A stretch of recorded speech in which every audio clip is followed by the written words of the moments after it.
Hello super friends, तो Ant Man and the Wasp Quantumania movie देखने के बाद काफी फैंस को लग रहा है कि इस मूवी ने एमसीयू की टाइमलाइन और कॉन्सेप्ट्स में प्लॉट होल्स क्रिएट कर दिए हैं। जैसे अगर क्वांटम रियम में कैंग द कॉन्करर कातिया बनकर कहर बरपा रहा था, तो उसने एवेंजर्स को तब क्यों नहीं उठाया जब एवेंजर्स एंड गेम मूवी में क्वांटम रियम में आई स्पाई खेल रहे थे और टाइम डकैती कर रहे थे, और क्वांटममेनिया में सिर्फ ऐसे के सिग्नल को ही ट्रैक करके पूरी लैंग और पिम फैमिली को कैंग ने उठवा लिया था। तो एंटमैन 2 मूवी में जब एंटमैन क्वांटम एनर्जी पार्टिकल समेटने क्वांटम रियम में गया था, तब कैंग की दूरबीन काम क्यों नहीं कर रही थी। और इन सबसे भी बढ़कर जब जेनेट वैन डाइन को पता था कि कैंग नाम का डॉक्टर डैंग क्वांटम रियम में रूल कर रहा है, तो उसने अपने होने वाले दामाद जी स्कॉट लैंग और एंटमैन को क्वांटम रियम में जाने ही क्यों दिया। अब ये सारे सवाल मुझे भी अजीब लग रहे थे, तो मैंने अपने आराम पसंद दिमाग को थोड़ा सा कष्ट दिया, जिसके बाद 3 पॉसिबल एक्सप्लेनेशंस इसके सामने आए। तो एवेंजर्स एंड गेम में हमने देखा कि स्कॉट लैंग क्वांटम रियम में फंसा हुआ था और कैंग द कॉन्करर काफी पहले से ही क्वांटम रियम में ट्रैप था, क्योंकि जेनेट वैन डाइन जब क्वांटम रियम में फंसी हुई थी तब उसे कैंग मिला था। उसके बाद एंटमैन 2 में जेनेट वैन डाइन क्वांटम रियम से बाहर आई थी, जिसके बाद एंटमैन वहां फंस गया।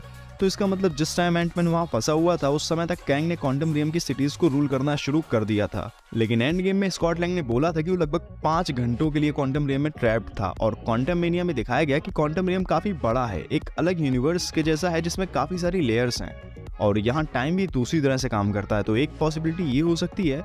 कि इतने कम टाइम में पॉसिबल नहीं था कि कैंग और एंटमैन मिल पाते, और इससे भी स्मार्ट पॉसिबिलिटी ये हो सकती है कि जेनेट वैन डाइन काफी जीनियस है, और जब एंटमैन को क्वांटम पार्टिकल्स लाने के लिए भेजा जा रहा था, तो कोऑर्डिनेट्स को सेट करने में हैंक पिम की हेल्प जेनेट वैन डाइन ने ही की थी। और क्योंकि जेनेट कैंग के साथ काम कर चुकी थी क्वांटम रियम में, डिकेड्स बिताए थे उसने उसके साथ, तो उसे वहां की सिक्योर लोकेशंस की भी नॉलेज होगी, और उन्हीं सेफ लोकेशन से क्वांटम पार्टिकल्स लाने के लिए जेनेट ने एंटमैन को भेजा होगा, जिससे कैंग को पता ना चल पाए। क्योंकि क्वांटममेनिया में दिखाया गया कि क्वांटम रियम में कितनी सारी लेवल्स हैं। स्कॉट और बाकी लोग सरप्राइज थे इतनी सारी इंटेलिजेंट लाइफ फॉर्म्स और अलग अलग सिविलाइजेशंस को देखकर। जेनेट को भी कैंग को इंसिडेंटली मिला था जब उसके पास ही कैंग की शिप क्रैश हुई थी, और अगर क्वांटम रियम के किसी दूसरे स्पॉट में कैंग का शिप क्रैश हुआ होता, तो ये भी पॉसिबल था कि कैंग और जेनेट कभी मिलते ही नहीं। और एंड गेम में जो टाइम ट्रेवल हुआ था क्वांटम रियम के थ्रू, उसमें हीरोज को क्वांटम रियम में रुकना ही नहीं था, बल्कि उसके टाइम वोर्टेक्सेस के थ्रू आर पार जाना था, जिसकी locations possibly Janet van Dyne के एंटमैन 2 में सेट किए हुए कोऑर्डिनेट्स से ही मिली होगी हीरोज को, जिसके थ्रू आर पार टाइम ट्रेवल करने का सेफ और स्टेबल मेथड टोनी स्टार्क ने अपनी खुद की इंटेलिजेंस से इन्वेंट किया होगा। और वैसे भी टाइम वोर्टेक्सेस के बारे में कैंग को प्रॉपर नॉलेज नहीं रही होगी, नहीं तो अगर उसको टाइम वोर्टेक्सेस की नॉलेज होती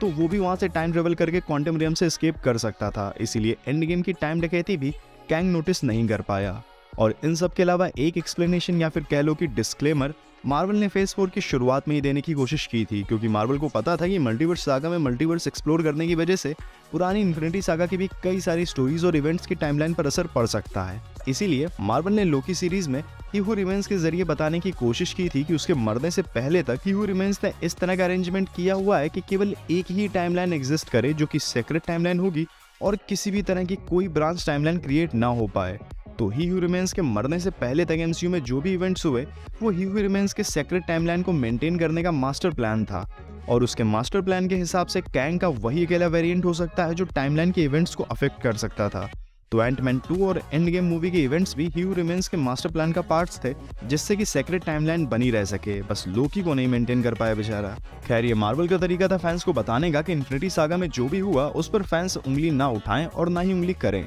अब इनके अलावा आपके पास भी कोई थ्योरीज या विचार हो तो कमेंट्स में जरूर शेयर करें। तो ठीक है, अब आज इस वीडियो में इतना ही। अब लाइक एंड शेयर कर डालो इस वीडियो को, और सब्सक्राइब कर डालो हमारे सारे नीले बर्फीले चैनल्स को, सबके लिंक्स डिस्क्रिप्शन में दिए हुए हैं। तो अब मिलते हैं नेक्स्ट वीडियो में, तब तक आप ये वीडियोस एंजॉय कर डालो।